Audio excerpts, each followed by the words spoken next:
So we got the lucky spot. 3:30 p.m. is usually the nap time spot. So buckle in. It's going to be fun. We're going to say words like hot flashes, night sweats, cold sweats, uterus, dryness, vagina. Did that for you. Painful sex. We're going to talk about menopause. And if you identify as a woman or know a woman, you are allowed to participate in the conversation with us. Sound good? All right. So I am joined up here on stage with physician and founder of A Tribe Called V, Shiva Gofrani. I had to look at my phonetics. And also Elizabeth Gazda, the CEO of Ember Labs. But I wanted to level set the room with some statistics about menopause. Do you know that the average age range is 40 to 58 years? Women can expect to possibly be in menopause for almost 2 decades of our very short lives. Do you know the average age of menopause is 51 years? So let me break that down since I'm a capitalist in technology. That is 2 decades of our best buying power that is being unanswered right now. We are not addressing the needs of women going through menopause, or we're not doing it fast enough. We're starting to, and that's really exciting. We have the spending power, we have the know-how, and now we have expertise. And this is going to be a really exciting market. So we're going to talk first clinically, and then we're going to talk commercially. And we invite questions at any time, because again, we're the 3:30 spot, and we need to keep you all rolling, okay? All right, so Shiva, can you take us through exactly what menopause is? Level set the room. First of all, I'm excited to be here, and I laugh. I speak a lot, but I speak typically to women, as you can guess. So the only men that I really see are men who come in with their pregnant wives. So this is really fun to have, I don't know, 3/4 of you are men. But you either know a woman, you live with a woman, you work with a woman, you've birthed with your partner a woman, or your mother is a woman. So please listen about menopause. And for all the women in the room, I suspect you probably don't really know the actual definition. So the definition I always start with of menopause. Menopause is like a minute in time, not like, it is a minute in time. It is the day, essentially, the minute where you have stopped your period for a year. On average, that's 51 for most of us. Up to 10 years before menopause, we will be perimenopausal.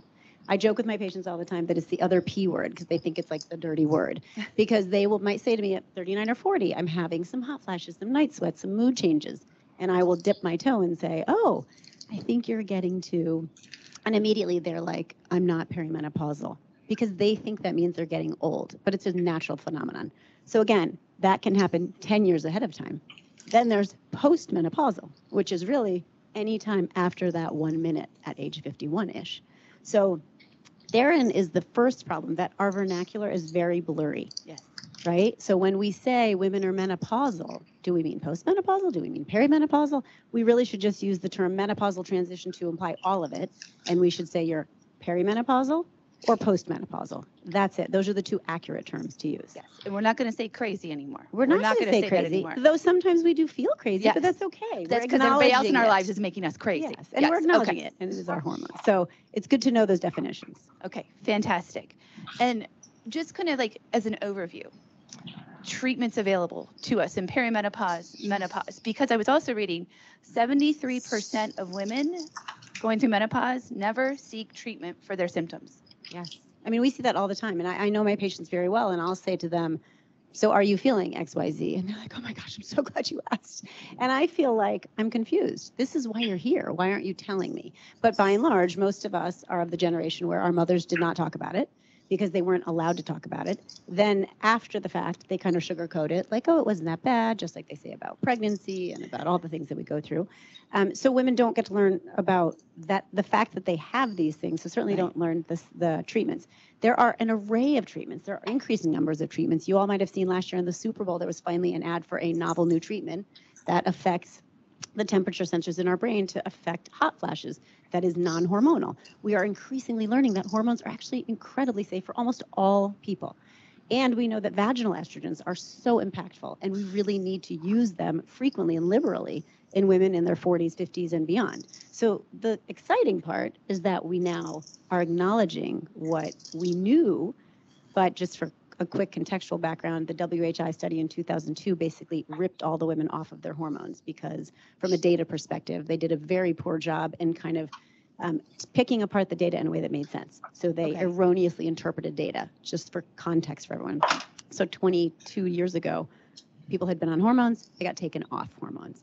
You are all going to start hearing about it more in every sector, tech, medicine, every sector, because there's a lot of media attention on it. And while I sometimes hate the media because just because Gwyneth Paltrow from Goop talks about it doesn't make it valid, but in fact, sadly, we know that that's how consumers meter out what they want to pay attention to. And finally, people are paying attention to it. So about the hormones that were taken off the market, and now we're going to start hearing them coming back into the market. Are these the synthetic hormones? Yes. I mean, they weren't taken off the market. We took our patients off of them. We took the patients off. Sadly. Okay. And they were synthetic hormones. I mean, the study is more complicated than that, so I don't want to bore everyone with this. But basically, women were on synthetic hormones that were then misconstrued to believe that they were causing increased risk of breast cancer. There were a lot of confounders about this study. It was, again, poorly teased apart. When you really teased the data, there were actually a lot of benefits to being on the hormones. Nowadays, most of us are using bioidentical hormones, not the type that you have to get formulated in small little mom and pop pharmacies, but ones that are FDA approved. Okay. But they're still bioidentical. There's a lot of marketing terms in the menopause space that are inappropriately used, overused, misused. Yep. So I just want to stay on this just for a second. We're trying to break down the stigma of women going through menopause. We're trying to break down the stigma of the words that I started our talk with. Is there a stigma that you as clinicians are trying to break down with hormones therapies, new therapies, and having your patients have an honest conversation with you when they come into your office? Yes. And actually, so yes to all of it. I mean, we need to talk about every single type of treatment so that women know that they can use traditional FDA-approved drugs. They can use hormones. They can use holistic, acupuncture. They can use devices that we're going to talk about. There's so many different choices. Here's where I would say, and this is where it's fascinating to talk to a group of tech people, the biggest problem is time. We have all of these things that we've talked about with these panels up here about people who are using technology to improve data capture and all this. Right. I guarantee that every single one of you in this room who are obviously educated and I assume have private insurance, let's assume you even have a doctor you like and maybe even can call that doctor's office easily. But how often do you actually have time to have an impactful conversation with your doctor? You don't, unless you're paying concierge fees because you have 15 to 20 minutes. So the truth is that while I'm glad you're all here talking about health technology, the biggest issue for me as a practicing clinician who takes insurance is that I have all this knowledge to give the patient. My patients will, in fact, mostly talk to me, but I don't have the time. That's right. But that's how Tribe Called V was created. I like that. That was a good plug. Thank you. Tell us about that. So I still work very full-time as a practitioner, and I still deliver babies a lot, but I decided to start an online platform to help increase your knowledge to decrease your anxiety about your OBGYN health, because nobody learns about their OBGYN health. I've always joked, or sadly said, that it is the great equalizer. You could be incredibly wealthy and white, or very poor and black, and everything in between, and you have not learned about your OBGYN health because nobody has time to discuss it with you in a way that is impactful and makes you feel less anxious. And so that's why we built the technology, which is very low tech for anyone in this room. It's basically a lot of video and audio content for people to. It's actually really cool because you can go pick your own journey, and there's 3 different types of journeys on the website about how you want to learn and what you want to learn. So I was checking it out, and I'm like, even my daughters who are teenagers, they would find this interesting. They should know what's coming at them in the next 40 years. They'll be like, oh, Mom, you're so not cool. But I'm willing to sustain that. Yeah. All right. Elizabeth. Can we go back to you're going to take over. Take it. Yeah, I just want to go back to the stigma question. Yes. So, today there are 1.1 billion women globally in menopause. That 1.1 billion. That translates to 6,000 women every day aging into menopause. Women over the age of 50 control a $19 trillion economy. So I just want that to sit with the group for a moment about this opportunity. Now let's go back to the stigma. It was only recently that in medical textbooks that menopause was described as a disease state, right? It was only maybe a decade ago that that's how menopause was described in medical textbooks. Only 1 in 8 OBGYNs in the United States is trained in menopausal health. So the stigma is still there, and there's a lot of work to do, but there's also a huge opportunity to serve this market. And so I just wanted to start there and also talk about the fact that the most prevalent symptom that a woman experiences is hot flashes. And this room has probably 50% men in the room, and I'm going to take a moment to describe to you a hot flash and how you felt it, because all of you men in the room have had a hot flash. So I want you to think back to the last time you were in your car or on your bike, and you maybe ran a red light and were in a near miss accident. And you pulled over to the side of the road, everything was okay, but what did you feel in your body? I always describe it, by the way, as anxiety running through your veins. So I'd like to ask the men in the room, think back to the last time you were spooked in the dark, you had a near miss accident. What did you feel? Rise in temperature. Electric shock. You felt a rise in temperature up through your body, right? You felt electric shock. You felt tingling in your extremities. Maybe you felt the hair on the back of your neck stand up, right? So you have all felt a menopausal hot flash. Now, imagine having 10 a day and night for 20 years. At work, when you're presenting, when you're having dinner with friends. So do we think this is a problem? Okay, so we've never talked about it, but now this gives you the scale and scope of this problem for women. And women over the age of 50 have been elevated to the peak of their career. They're making the most money that they'll ever make, and they're walking out the door because they cannot tolerate being in a work environment, in a stressful work environment with hot flashes. They're also not sleeping at night because that same sympathetic upswing means you can't sleep at night. And when you're not sleeping, your cortisol goes up, and then you have heightened anxiety that causes more hot flashes. So you're caught in a vicious circle, which is like a pain cycle. Is that what you call it? Yes. And it has to be stopped. So anyway, I just wanted to jump in and kind of level set what a big opportunity this is to help women. Okay, so now that we've all experienced menopause, tell us about Ember Labs and the device on your wrist. Okay, so this is a device that was developed at MIT by 3 scientists who had the insight that temperature is a unique neural pathway to the brain. And by just applying heating and cooling here, where I have temperature sensitive thermoreceptors, we could hack the brain and in the process stop a hot flash in its tracks. So basically I described that a hot flash is an overactivation of the sympathetic nervous system. So we use temperature to disrupt that sympathetic upswing. And can you talk a little bit how you were telling us about the waves? Yeah, so it's very hard to build something this small and this cold. If you think about everything in your environment that cools, it requires air or water, and it's very big and noisy, right? So we had to figure out how to compress cooling into a wearable device, and we do that through the use of temperature waveforms. But there's a side benefit of that, which is your thermoreceptors only fire on temperature change. So if we were to apply static temperature here to the inside of the wrist, your body would adapt. Because think about when you jump into the ocean. It feels really cold in the beginning, and then after about 10 minutes of swimming around, you're perfectly adapted. So the unique properties of this device is that we deliver temperature in waveforms. So you feel it as an onset and an offset. That keeps those thermoreceptors firing, that keeps the brain responsive, and you get the full body effect. And what Elizabeth was showing is it's all controlled on an app. So Shiva, of course, took it and put it on her wrist, and she said, I'm cold. And Elizabeth took it out, and just this thermostat on your app adjusted it, and she was suddenly getting the pulses of heat to warm her body. What I find interesting, because I love flexible, nimble product extensibility. That was a lot of big words. I'm so sorry. There are so many applications for this, but it was rooted and a female need, but we look at it about what it could do for other therapies, or helping people sleep. You were mentioning that, or might professional winter sport athletes want to adopt it in terms of keeping them warm or something like that. There's so many places this could go.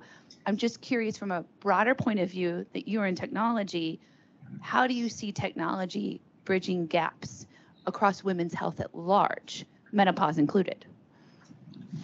Women's health has been neglected for some time. It happens, right, with how clinical trials are run, and women weren't part of that process. So what's happening now is kind of a leapfrog effect. So all these areas that have been overlooked are being addressed through new technologies. So if you think about pelvic floor prolapse, was that right? That was Okay. right. Endometriosis, polycystic ovarian. Most of the startups in femtech are in these areas that were neglected, but they're leveraging the technologies that are available now, like we are. Now, 5 years ago when we started, women over the age of 50 hadn't adopted smartphones. So we had to think about how to develop a technology. Now, when you have these generations aging into menopause, we know that they're comfortable connecting via Bluetooth, connecting a device, using apps, downloading apps. But all this to say that femtech is experiencing this leapfrog effect because of the lack of solutions that were there. Does that make sense? Sheila, you want to add on to that? Well, am I right though? Despite that, it sounds like from a VC perspective, there's still not a lot of funding going into. I mean, we know that the market is huge, and all of you could profit from bringing products to the market that will help. But isn't it true that there's still not enough funding going towards? Like, it's still harder for VC. It's still harder for female-run companies and femtech companies to raise capital. Yeah. So if you're a female CEO, you have access to 1% of capital. That's the first fact. And then if you look at who's in the room trying to decide to invest, if there can't be an appreciation for the pain point, it's very hard to raise capital. We saw that ourselves, pitching to male investors. They weren't really interested in menopause, but we heard from our own user base that men undergoing prostate cancer treatment who were put on androgen suppressing therapies were having hot flashes. We joined forces with Dr. Alicia Morgans at Dana-Farber. We ran a study on men having hot flashes due to prostate cancer treatment.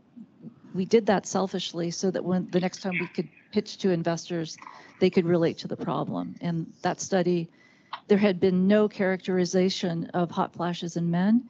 And that study was presented at ASCO, the American Society of Clinical Oncology last year in Chicago. I love that you just brought up men are experiencing it too. But I kind of want to get a little granular on inequality in women's health and how both very proactive clinicians and technology can help bridge those gaps to create more equity in women's health. Whoever wants to go first. Well, I was going to say, just even talking with the data collection and studies, we know that the studies are not done on women. Studies are never done on pregnant women. We know that for sure. Right. So, and that's going to continue to create health inequities. And so if we don't start doing that, then no matter how many opportunities we have with new drugs and medications, we're never going to really be able to heal the population. And the truth is, we all know this. Women are the backbone. And I say that not just as a devout feminist. I say that because it is the truth. I think we all know that we have the capability of forging collaboration in a way that's very different. And I'm using the term male and female when it's really just a sensibility that I think many younger male counterparts can actually absorb if they wanted to. So it doesn't have anything to do with your sex or gender identity. So I think that the best way for all of the technology companies to really move forward is to recognize that they need to pay attention to women, because right now we are growing in age, we are growing in how much we are staying in the workforce if we can, and that will obviously diversify the workforce in a way that is extremely beneficial. The reason we decided to go direct to consumer was because we felt we couldn't count on the medical system to actually support this as a regulated device, but we could depend on women seeking solutions themselves. And that's what we saw was this tremendous market pull. So I don't know if that, is an answer to your question, but we felt that there was a need out there, and we were going to put the product on the market and charge $300 and see who walked through the door. Right. What we learned in that process is that, yes, of course, we should be paying attention to women's health from an equity perspective, but just look at the economics of this. So women make 85% or influence all consumer purchases. Women make 90% of all healthcare decisions for the family. And so this not only makes sense from a health equity point of view, it makes sense from an economic point of view, right? I think women are responsible for something like purchases of 80% of all over-the-counter formulations. Makes sense. Makes sense. And if we take care of ourselves, we can take care of others. And I think for so long, we were misled to not focus on ourselves. Like I'm Gen X, and it was our job as Xers to keep trying to shatter through the glass ceiling of the generation ahead of me, because they did all the hard work and we could not go backwards. But in that, we forgot about ourselves along the way because we were too busy trying to create new norms and new opportunities for each other and then the generations behind us, right? I think that's really, really, really important. Thank you. Yeah, and also women in this age category are sandwiched between taking care of children and aging parents. Right? So they're doing double duty on top of careers. Yes. I have a few minutes left. We actually feel like we're doing a disservice. We had 2 hours programmed. We knew we never had 2 hours. I'm not casting blame at all. It's just such a big topic. It's hard just to do the snack bite approach here. But I would love questions from the audience. We have techpreneurs and clinicians up here. Who has a question?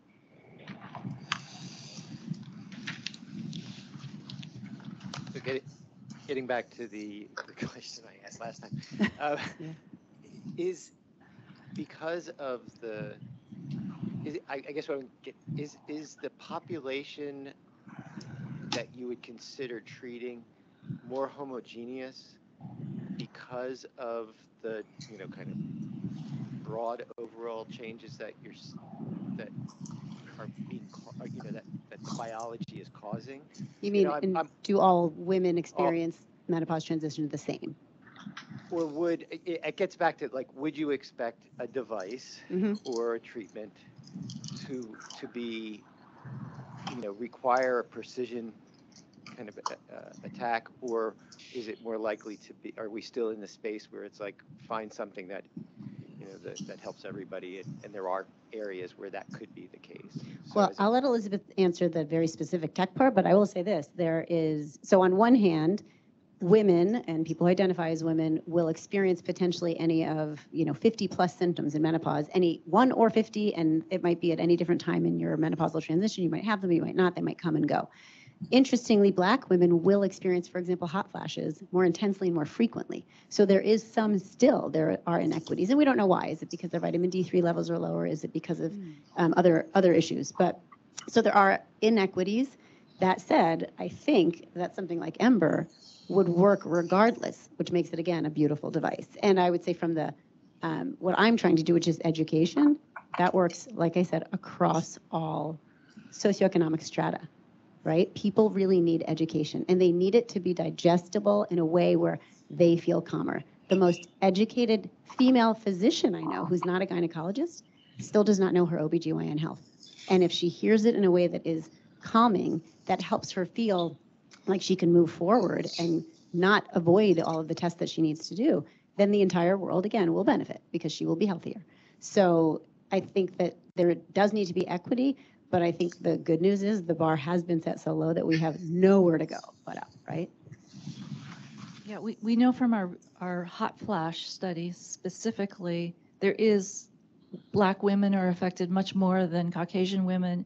Caucasian women are affected much more by Asian women. But there's also cultural constructs. For example, there's not really a Japanese word for hot flash. So there's a whole group at UMass that looking at the cultural construct of menopause.